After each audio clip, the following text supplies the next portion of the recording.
오늘 우리에게 주시는 하나님 말씀 누가복음 5장 1절에서 7절까지의 말씀입니다.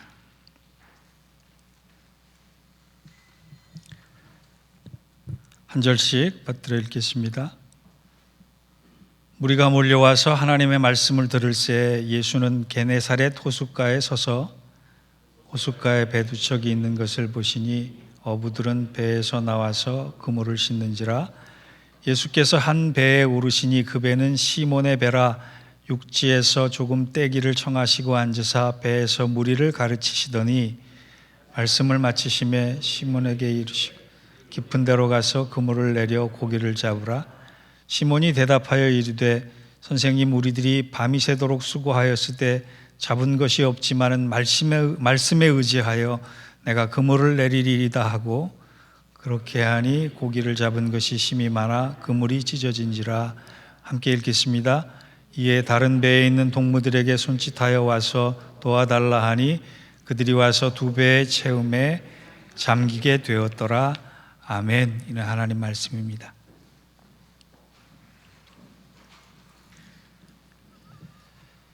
시간이 좀 지난 감은 있지만 지금부터 제가 읽어드리는 성탄절 설교문을 한번 잘 들어보시기 바랍니다.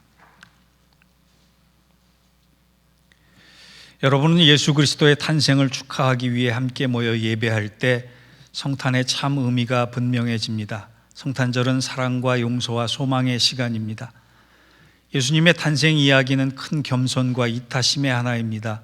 예수님은 재물이나 권력으로 태어나지 않으셨습니다. 그러나 그는 우리를 죄에서 구원하시고 영원한 생명의 선물을 주셨습니다. 예수님은 그의 가르침과 기적, 결국 십자가의 희생을 통해 사랑과 긍휼이 충만한 삶을 살아가는 길을 알려주셨습니다. 그는 우리에게 서로 용서하고 필요한 사람에게 친절하게 대하며 항상 다른 사람의 필요를 우리 자신보다 먼저 두도록 가르쳐 주셨습니다. 성탄절을 맞이해서 예수님께서 우리를 위해 세우신 본을 기억하고 그 발자취를 따라가도록 합시다. 우리의 다름은 접어두고 사랑과 용서의 정신으로 함께 합시다. 혼자 있거나 필요한 사람들에게 다가가 크리스마스의 시즌의 따뜻함과 지원을 제공합시다. 그리고 우리를 구원하시기 위해 아들을 세상에 보내신 하나님과 예수 그리스도로 말미암아 우리에게 바치는 구원의 선물을 주심에 감사합시다.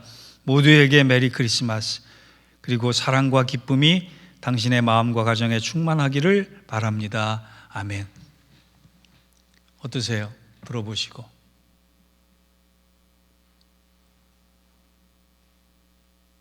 들은 소감이 어떠세요? 틀린 얘기 하나 없죠? 저보다 설교 잘하죠? 동의가 되고 은혜가 되십니까? 누군가 설교 부탁을 받고 1분도 안 돼서 이토록 훌륭한 설교문을 그 자리에서 작성했다면 믿으시겠습니까? 이 짧은 시간에 즉석에서 성탄절 설교를 해주시길 부탁합니다라고 했을 때 이렇게 논리적이고 이렇게 탄탄한 내용으로 무장해서 설교를 즉석에서 할 수 있다면 얼마나 대단한 설교가 있겠습니까? 이 설교문을 작성한 사람이 누구일까요? 사람이 아닙니다. 정답은 요즘 정말 핫하게 등장한 대화형 인공지능 챗 GPT라고 하는 검색 사이트입니다. 챗 GPT라는 사이트는 일론 머스크 테슬라 사장과 샘 알트만이라는 사람과 리드 호프만이라는 사람이 설립한 오픈AI라고 하는 인공지능 연구소입니다. 거기에서 대화형 검색 사이트를 하나를 오픈을 했는데 아직 정식 상장하지도 않고 출시하지도 않았는데 연구 프리뷰라고 하는 기간에 일주일 동안 100만 명이 접속을 했습니다. 이 검색 사이트가 등장하자마자 구글은 이제 끝났다라고 하는 얘기가 나왔습니다. 구글은 질문하면 자료를 나열하는 것에 그치지만 이 챗 GPT는 자료와 인공지능을 가지고 창작품을 만들어낸다는 거예요. 이제 목사라는 직업이 없어질지도 모르겠습니다.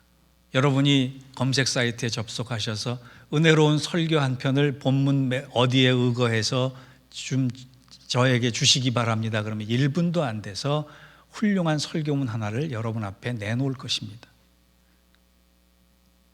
목사보다 훌륭한 설교, 짜임새 있는 설교 원고를 분단위로 만들어내면 거기에 그치는 것이 아니라 누구든 원하는 자료를 입력해서 박사학위 논문을 하나 해달라 그러면 금방 만들어줄지도 모릅니다.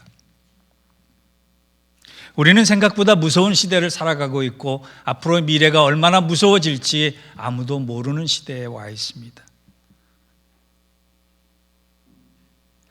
저도 설교 원고를 본문 하나 넣고 이제 앞으로 이 사이트를 이용해 볼까라고 하는 유혹이 들었을 정도로 완벽하진 않지만 완전에 가까운 이제 컴퓨터의 역할이 등장을 한 것입니다. 그런데 100번 양보해도 과연 이러한 방법으로 우리가 컴퓨터 안에서 예수님을 만날 수 있을까 생각하면 끔찍하기만 합니다. 제가 단언컨대 컴퓨터를 통해서 핸드폰의 SNS를 통해서 예수님을 알 수는 있지만 예수님을 인격적으로 만나기는 어렵습니다. 컴퓨터 안에는 인격이 없고 SNS 안에는 가짜 인격이 너무 많기 때문에 그렇습니다. 더군다나 중요한 것은 아무리 인공지능이라고 할지라도 챗GPT라고 하는 사이트에서 내놓은 답이 항상 100% 진리일 수는 없다라고 하는 것이기 때문에 그렇습니다. 여러분 교회에 왜 나옵니까? 왜 예배드리기 시작합니까? 여러분이 가지고 있는 신앙의 본질은 무엇입니까? 우리가 섬기고 함께 감당하고 있는 교회의 본질은 무엇입니까? 교회에 와서 누구를 만나고 계십니까? 정답은 하나입니다. 예수 그리스도를 보고 예수 그리스도를 알고 예수 그리스도를 만날 수 있어야 합니다. 왜냐하면 예수 그리스도가 교회의 본질이자 신앙의 본질이기 때문에 그렇습니다. 아무리 노력하고 아무리 오픈을 해도 우리는 그곳에서 예수를 만나는 것이 아니라 예수를 만나는 길을 하나님께서 딱 정해 놓으셨는데 그것이 뭐냐? 바로 말씀이에요. 다른 것을 통해서는 예수를 경험할 수 없고 만날 수 없는데 말씀을 통해서는, 기록된 말씀을 통해서는, 선포된 말씀을 통해서는, 성찬의 말씀을 통해서는 우리는 예수를 만날 수 있다라고 하는 것입니다. 올해부터 우리는 하나님의 말씀을 읽고 묵상하는 일에 매진하려는 운동을 시작하려고 합니다.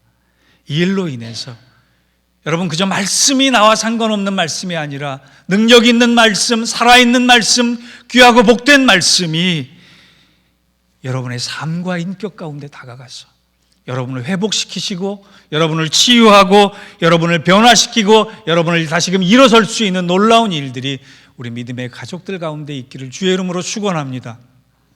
이를 위해서 오늘 본문의 말씀에 두 가지 교훈을 깨닫고자 합니다. 첫 번째로 본문은 주님을 두 번째로 만나는 장면입니다. 그런데 주의해 볼 것은 베드로의 인생의 전환점이 무엇으로 어떻게 예수님과 만났는가라고 하는 것을 잘 살펴볼 필요가 있습니다. 1절을 한번 읽어보겠습니다. 무리가 몰려와서 하나님의 말씀을 들을새 예수는 게네사렛 호숫가에 서서. 베드로의 인생의 전환점, 베드로의 극적인 터닝 포인트가 어디서 시작됐느냐? 1절에 보니까 하나님의 말씀을 들을 때에라고 분명히 기록되어 있어요. 하나님의 말씀을 들을 때 베드로의 인생이 달라졌다는 거예요. 베드로의 인생이 달라지는 그 전환점의 시작은 하나님의 말씀 가운데 시작됐다라고 하는. 그런데 여기서 한 가지 허점이 있습니다. 내가 많은 말씀에 노출되어 있다고 해서 내 인생이 모두 바뀌고 내가 주님을 모두 만나지는 않는다라고 하는 거예요. 우리는 주일 예배 설교도 듣고 수요 예배 설교도 듣고 성경 공부도 하고 새벽 기도의 말씀도 듣고 수많은 말씀을 접하는데, 그런데 그 수많은 말씀 가운데 말씀을 들을 때마다 내 인생의 변화가 찾아옵니까? 아니에요. 말씀을 수없이 들어도 우리 인생은 여전합니다. 성경을 읽어보면 예수님의 대중적 설교를 듣고 변화된 사람은 거의 없는 것 같습니다. 대중적 설교가 그 사람의 내면적 혁명을 일으키는 것은 아니라고 보여집니다. 그런데 사람들은 감탄을 했어요. 은혜를 받긴 받았어요. 그런데 변화되지 않았습니다.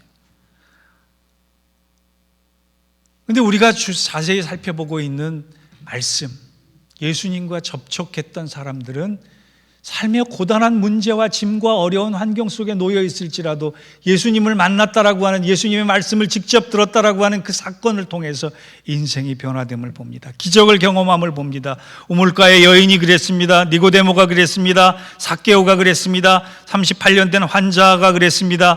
나인성 과부의 아들이 그랬습니다.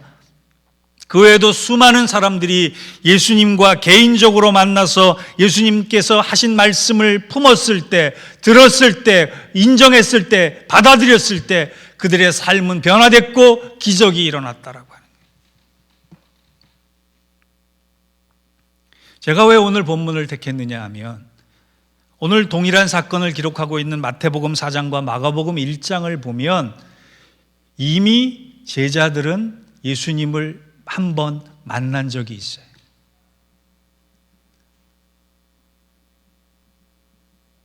예수님의 부르심을 받았어요.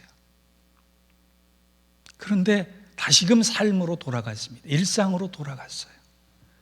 그리고 오늘 베드로가 만난 장면은 두 번째 만난 장면으로 추측할 수 있어요.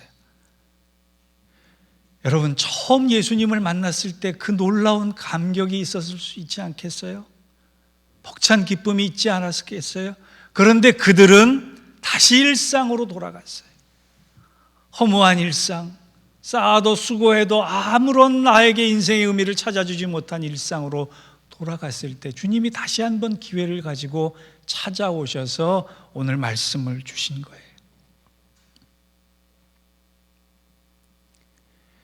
주님을 알기는 알아도, 주님을 만나도 말씀으로 주님을 경험하지 못하면 아무 소용이 없음을 보여주는 장면입니다. 여러분, 기도가 말씀을 대신할 수는 없습니다. 능력도 말씀을 대신할 수는 없습니다. 봉사도 말씀을 대신할 수는 없습니다. 말씀을 개인적으로 체험하고 경험해야 합니다. 저는 우리 안에 불같은 소원이 하나 일어났으면 좋겠어요. 내가 예수를 어머니 뱃속에서부터 모태신앙으로 믿어도 단 한 번도 예수님을 개인적으로 만나거나 개인적인 예수님의 말씀을 들은 적이 없다면 2023년에는 내가 기어이 예수님을 말씀으로 만나기를 원합니다 라고 하는 이 거룩하고도 불같은 소망이 우리 안에 있기를 축원합니다. 그런 한 해가 돼야 돼요. 그런 한 해가 돼야지 코로나를 겪으면서 예수님께서 안타까워하시는 그 심정을 부여잡고 우리 인생이 달라질 수 있는 것입니다. 간절히 소망하기는 올 한 해 하나님의 말씀을 통해 그 말씀이 능력이 돼서 우리의 삶 전반을 고치고 회복하고 변화시킬 수 있는 그 은혜와 체험이 우리 모두에게 있기를 주의 이름으로 축원합니다. 두 번째, 오늘 본문의 교훈은요, 베드로가 절망 중에 다시 일어날 수 있었던 것은 말씀을 받고 의지했다라고 하는 4절과 5절을 함께 보겠습니다. 눈으로 잘 따라오면서 읽어보세요. 말씀을 마치시고 시몬에게 이르시되 깊은 데로 가서 그물을 내려 고기를 잡으라.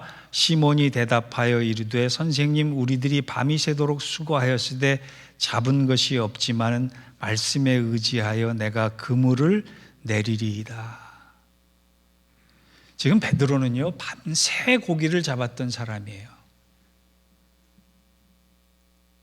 그의 직업은 어부입니다. 밤새 수고했는데 한 마리도 못 잡았다 그러면 오늘은 고기를 잡을 날이 아니다라고 하는 것을 직감적으로도 알 수 있고 경험적으로도 알 수 있고 시간적으로도 이제는 새벽이 됐으니 불가능하다라고 인정할 사람이에요. 그리고 주님이 방금 내가 그물을 내렸던 곳에서 한마디도 얻지 못했는데 거기 또 한번 내리라라고 했던 그 말씀을 보면 헛일이야 라고 생각할 수도 있었던 사람이에요. 그거보다 더 중요한 이유는요, 지금 그는 지쳐 있습니다. 여러분, 밤잠 안 자고 일했는데 쌩쌩한 사람 어디 있겠어요? 베드로 지쳐 있을 대로 지쳐 있어요. 또 하나 더 중요한 이유는 베드로가 주님의 명령을 따르지 않아도 될 더 중요한 명령은 베드로는 현직 어부이고 예수님은 현직 백수예요. 아무것도 모르는 사람이에요. 그런데 그전까지 상관없었던 대중적 말씀을 베드로가 그 순간에 나의 말씀으로 받아들이기 시작합니다. 그리고 그 말씀을 의지합니다. 그것을 5절에 보면 밤이 새도록 수고하였으되 잡은 것이 없지만은 베드로가 말씀에 의지했다 그랬어요. 말씀에 의지했다라고. 저는 한국교회나 이민교회의 큰 성도들의 취약점 중에 하나가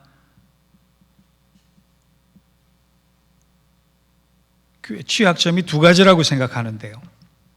하나가 나의 영성을 말씀을 붙잡고 씨름하고 고민하는 치열한 노력이 부족하다는 거예요. 여러분, 듣기에 따라서 목사님이 자기 책임을 회피하는 이런 얘기로 들으실 수 있을지 모르지만 아니면 제가 미국 교회 성도들을 목회를 안 해봐서 잘 모르겠지만 한국 교회 교인이나 이민 교회 성도들 중에 목회자의 영성에 너무 의존하는 경향이 있는 경우를 봅니다.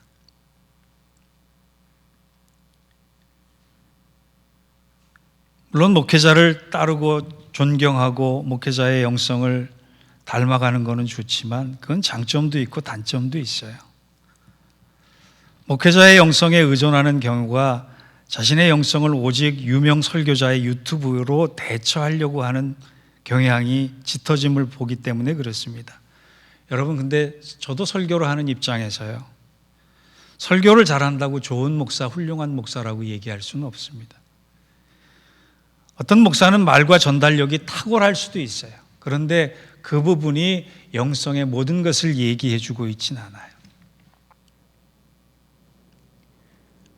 목사의 설교에 의해서 좌지우지되는 그러한 나의 영성보다 말씀 하나를 붙잡고 성경을 읽고 스스로 묵상하는 것이 필요한 시대가 왔다는 거예요.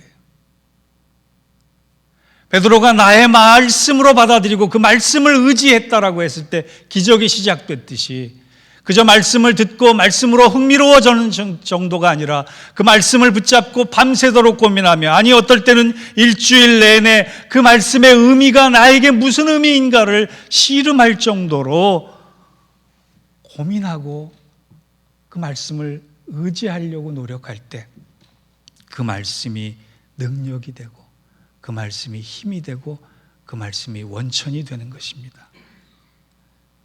사랑하는 여러분, 지식에 늘려가는 것이 아니라 말씀 한마디를 붙잡고 고민할 수 있는 저와 여러분들 되길 바랍니다. 그만큼 말씀을 믿고 말씀을 의지하고 말씀을 따르겠다라고 하는 열정이 올 한 해 함께 하기를 바랍니다. 또 하나 취약점 중에 두 번째 문제는요, 편식한다는 거예요. 편식. 나에게 좋은 말씀을 받아들이고 나에게 편한 말씀은 잘 먹지만 나에게 불편한 말씀은, 나를 지적하고 나를 깨고 나를 아프게 만드는 말씀은 잘 안 먹으려고 하는 경향이 있다는 거예요. 그 예가 요한복음 6장의 오병이어 사건 이후에 나타납니다. 여러분, 주님께서 놀라운 기적을 베푸셨어요. 그런데 그 이후에 예수님께서 말씀을 행하려고 계속 말씀을 전하실 때 무리들이 떠났다라고 기록되어 있어요. 기적 앞에서는 흥분하고 기적 앞에서는 열광했던 사람들이 예수님의 주옥 같은 말씀이 연장되자 그 말씀을 듣고는 다 떠났다라고 하는 거예요. 배부름은 나의 것이고 십자가는 너의 것이라는 믿음 때문에 그렇습니다. 여러분, 성경은요, 오병이어의 기적을 체험하는 법, 무리를 걷는 법, 하늘의 영광만을 소유하는 법만 말씀하지 않으십니다. 영적인 고난의 의미, 무거운 십자가의 말씀도 함께 우리에게 전하는 것입니다.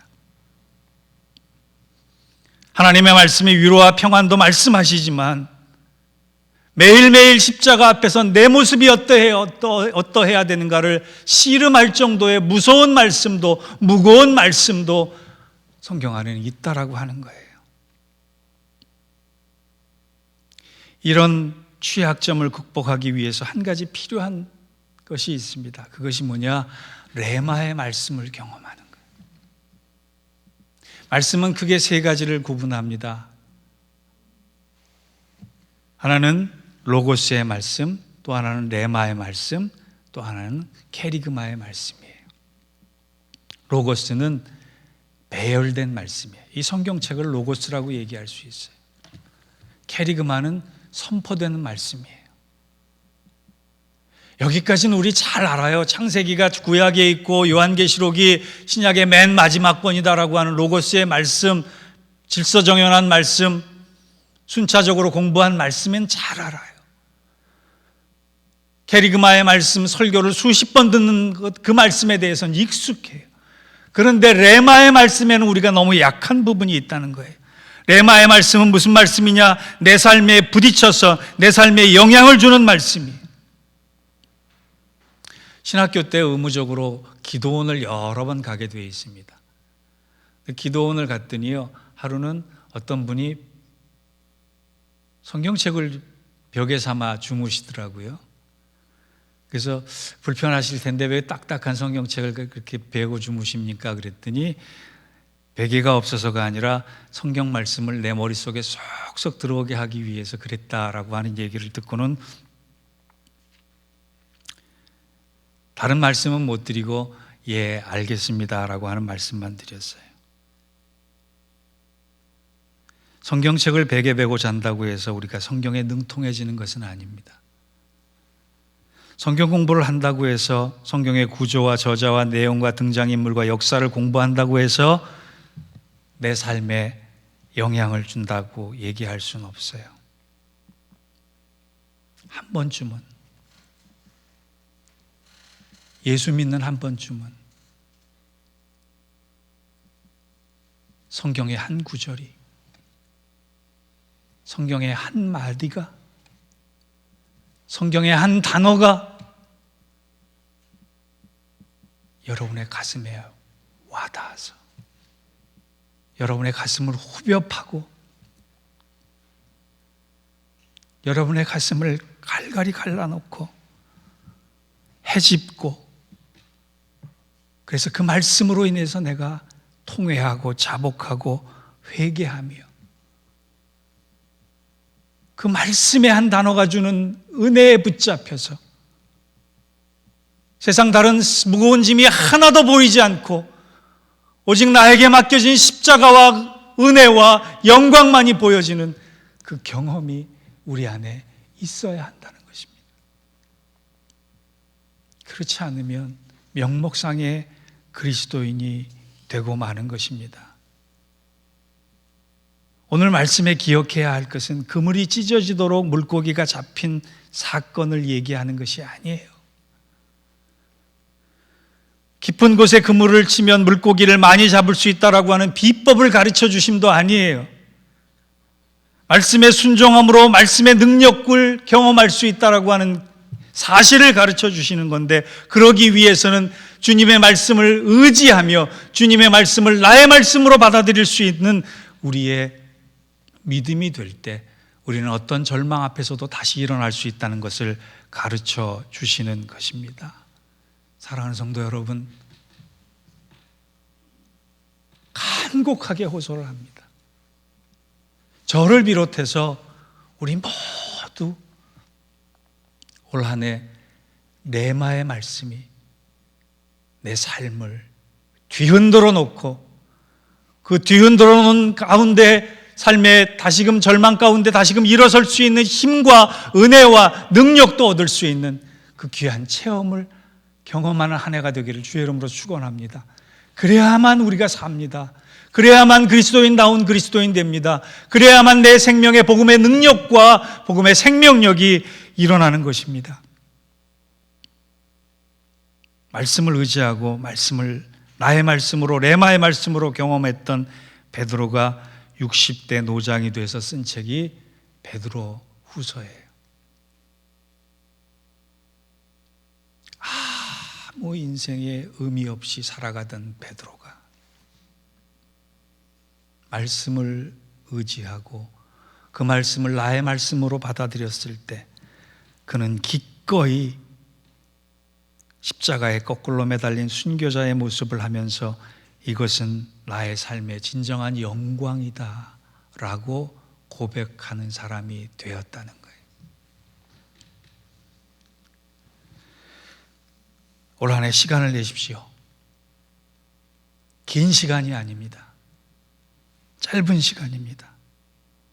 말씀을 듣기에만 그치지 말고 말씀을 붙잡고 말씀을 읽고 말씀을 묵상하고 그 말씀을 부여잡고 기도하는 가운데 그 말씀이 여러분의 힘과 능력과 은혜와 영광의 원천이 될 수 있는 이 거룩하고 기가 막히고 감격스러운 신비의 체험을 우리 모두 해서 지륵같이 어두운 절망 가운데서도 다시금 일어나서 주의 나라를 위해 진군하고 걸어갈 수 있는 그리고 승리의 찬가를 부를 수 있는 우리 모두가 되기를 주의 이름으로 축원합니다.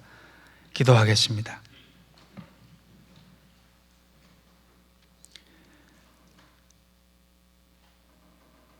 하나님, 말씀의 능력과 권세와 은혜가 이 쓸데없는 자 사랑하시고 돌보시고 책임지시고 함께 하신다라고 하는 확신과 믿음까지 갈 수 있도록 우리의 믿음을 새롭게 하여 주셔서 말씀을 붙잡고 말씀 안에 풍성히 감추어진 은혜와 비밀과 영광을 경험할 수 있는 복된 성도들 되게 하여 주옵소서. 그러한 믿음의 공동체 되게 하여 주옵소서.